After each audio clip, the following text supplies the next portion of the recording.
Once in a way, if you do not enlive in it, slowly if you enter certain parts of your home, you will see it feels like a coffin.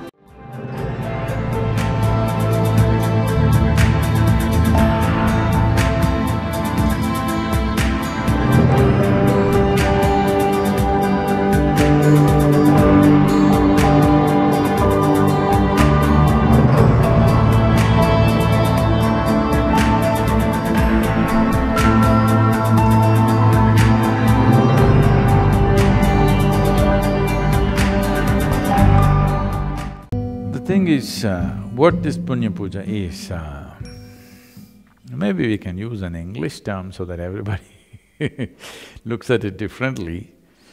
Punya Puja is like, you know what's Punya? What is referred to as Punya and Papa, unfortunately these things are badly misinterpreted over a period of time. Punya Papa means those type of actions, actions which take you down, actions which, increase the effervescence of life within you, or actions which move you towards the inertia of life. Or in other words, actions which move you towards life, actions which move you towards death. When I say death, not just physical death, you can die in so many ways. So there are many fantastic phenomena happening in the process of life, every day. Every day, every moment it's happening. Most of the humanity is dead to it. They're dead to the moon, dead to the sunrise, dead to the sunset. Only when something becomes acute or they have to get up in the morning, early morning and go for their work, then sun gets in their eyes and of course you put the pad so that you can't see it. Something like this. Why this has happened is, the psychological space has overtaken the cosmic space. Or your own silly creation in your head has overtaken the Creator's creation. This is all that's happened. And anyway, the puja is about getting you into an energetic space where you become alive to these things. So the Punya Puja is to enlive in the house. The space in the house should become alive. If you have lived in such a way in your home that every moment you're on with love and light within you, then no Punya Puja would be needed. But today you have built homes which are so large, it's very difficult to make them alive just by living.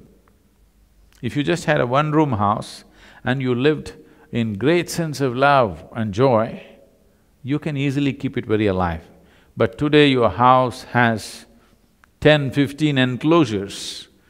It's very difficult for any human being to keep it alive. Once in a way, if you do not enlive in it, slowly if you enter certain parts of your home, you will see it feels like a coffin. I want all of you today, you know your house well enough, where you need to open your eyes, you open, but just walk with your eyes closed, with your left hand outstretched a little bit, and just walk, just feel and walk around the house. You will see many parts of your house will feel like a coffin. Some parts may be alive. Usually I find kitchens are alive because it's the only place something is happening. Everywhere else, if you live in a very, very alive way, you can enlive in something. But when you have 12, 15, 20 enclosures in your house, it's very, very difficult for anybody to enlive in all that. So Punya Puja, once in a way, at least once a year, would light it up. That is, you have the space around you alive and it supports you. Can't I live beautifully in a coffin? You can. If you're capable of it, no problem. But not everybody is, they need external support. This is the idea of creating consecrated spaces. So Punya Puja is a way of consecrating your home, entire home, every part of it, so that there is some sense of aliveness and energy. But we cannot consecrate your home in such a way it's forever, because your house is not built through that geometry. It doesn't have that kind of material to hold the energy forever. If we enliven an Indian home, easily 1 or 2 years it will stay alive. An American home, particularly largely with wood and inside all those dampening, insulating material, keeping it alive, I'm saying if nothing alive is happening in the house, you're a depressed person, suppose. You have a whole bunch of depressed people in the house, nobody's really alive. If it is so, this Punya Puja may deplete in a matter of 6 to 8 months.